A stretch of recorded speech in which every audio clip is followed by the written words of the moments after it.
Daptone Records has dropped a new video for Call on God, the latest single from Sharon Jones The Dap's final album, Soul of a Woman. Call on God has a special significance for the late Jones. It was among the songs she wrote in the 70s for E.L. Field's Gospel Wonders, a gospel choir collective she sang with at the Universal Church of God in New York. The song was retooled in the studio in 2007 with the Dapkings during the sessions for the 100 Days, 100 Nights album. The video features footage of Jones from those sessions. At Jones' memorial service in 2016, Pastor Margot Fields, E.L. Field's widow, and members of the Gospel Wonders performed a rendition of Call on God.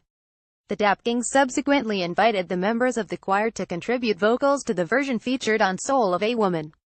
Sharon always wanted to add background vocals to the song, and she would have been happy to know that her old friends had come through to sing with her one final time, the Dapkings said in a statement. Soul of a Woman is due for release on November 17. George Michael's Listen Without Prejudice tops UK chart. Emmy-winning actor Robert Guillaume, a veteran of the stage, film and television, died October 24 from complications stemming from a 25-year battle with prostate cancer. He was 89 years old. Guillaume, who had early sights on becoming a tenor with the Metropolitan Opera, earned acclaim as a respected actor. With a career spanning nearly 50 years, Guillaume's standout TV role was his portrayal of Benson Dubois, a witty butler turned lieutenant governor, on the sitcom soap 1977-1981 and its spin-off Benson 1979-1986. He earned Emmy Awards for his roles on each show.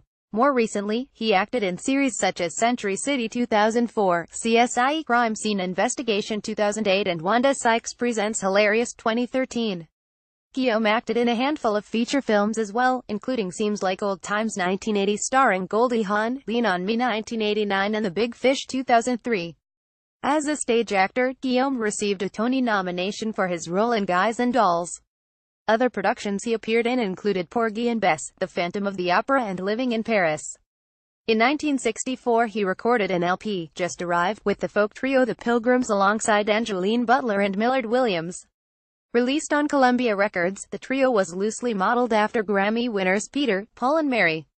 He was also a member of the Robert de Cormier Singers, a choral collective that performed in concert and on television. In 1994 he voiced the character Rafiki for Disney's The Lion King, a role he would reprise in subsequent straight-to-video sequels and video game spin-offs.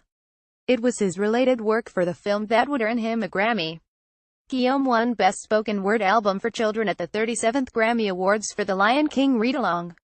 Robert Guillaume was a universally respected stage, television, and voice actor best known for his award-winning portrayal of Benson on the sitcom soap and its spin-off Benson, said Recording Academy President C. O'Neill Portnow. His portrayal of a richly textured African-American character was a TV milestone and, added to his impressive screen and stage performances, made a significant impact on our creative community. Fats Domino, rock and roll icon, dies. Fats Domino, the rock and roll pioneer behind classics such as Ain't That a Shame and Blueberry Hill, died from natural causes on October 24.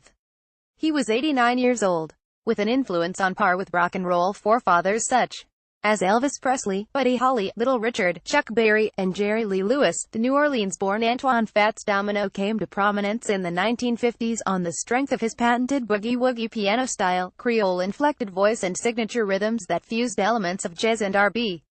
Domino landed 37 songs in the top 40 on the Billboard Hot 100 throughout his career, including 11 that peaked inside the top 10. Recording for Imperial Records, Domino cut many songs that are considered early rock and roll classics throughout the 50s and 60s, including Ain't That a Shame No. 10, Blueberry Hill No. 2, Blue Monday No. 5, I'm Walkin' No. 4 and Walking to New Orleans No. 6. One of his final charting singles was a cover of the Beatles' Lady Madonna, which hit the last position on the Billboard Hot 100 in 1968. The portly pianist influenced a variety of fellow musicians, such as Presley, Dave Bartholomew, Led Zeppelin, Cheap Trick, Randy Newman, Ricky Nelson, and Paul McCartney and John Lennon, among others. Rip Fats Domino, you helped pave the way for New Orleans piano players. See you on top of that Blueberry Hill in the sky. Harry Connick Jr. at Harry Connick Jr. October 25, 2017. Domino was among the first class of honorees inducted into the Rock and Roll Hall of Fame in 1986, alongside as the likes of Presley, Berry, James Brown, and Little Richard. A year later in 1987, Domino was honored with the Recording Academy Lifetime Achievement Award. Domino has landed 4 recordings in the Grammy Hall of Fame: Blueberry Hill 1987, Walking to New Orleans 2011, Ain't It a Shame 2002, and The Fat Man 2016. The latter song is cited by historians as the first rock and roll single and the first to sell more than 1 million copies. Our Recording Academy family is deeply saddened to hear of the passing of rock and roll visionary Fats Domino, said Recording Academy President C. O'Neill Portnow. In a career spanning more than 5 decades, Domino charmed audiences with his smooth vocals, boogie-woogie piano style and unwavering humility. He will be greatly missed but remembered for paving the way for rock and roll. Recording Academy remembers Fats Domino. New Mexico has lost one of its most influential musical legends. Al Hurricane, the man known as the godfather of New Mexican music, died on October 22. Hurricane was 81 years old.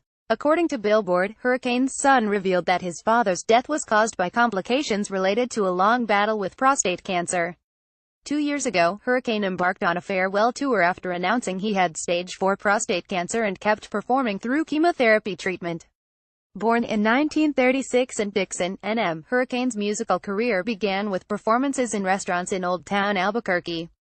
He released his first recordings in 1962 with his band, Al Hurricane the Night Rockers. In 1967, he released his first album, Me Saxophone, containing the ballad Sentimientos, which he wrote for his wife, that was eventually recorded by Latin pop superstar Selena. During his career, Al Hurricane recorded more than 30 albums, received several awards and traveled the world with his music.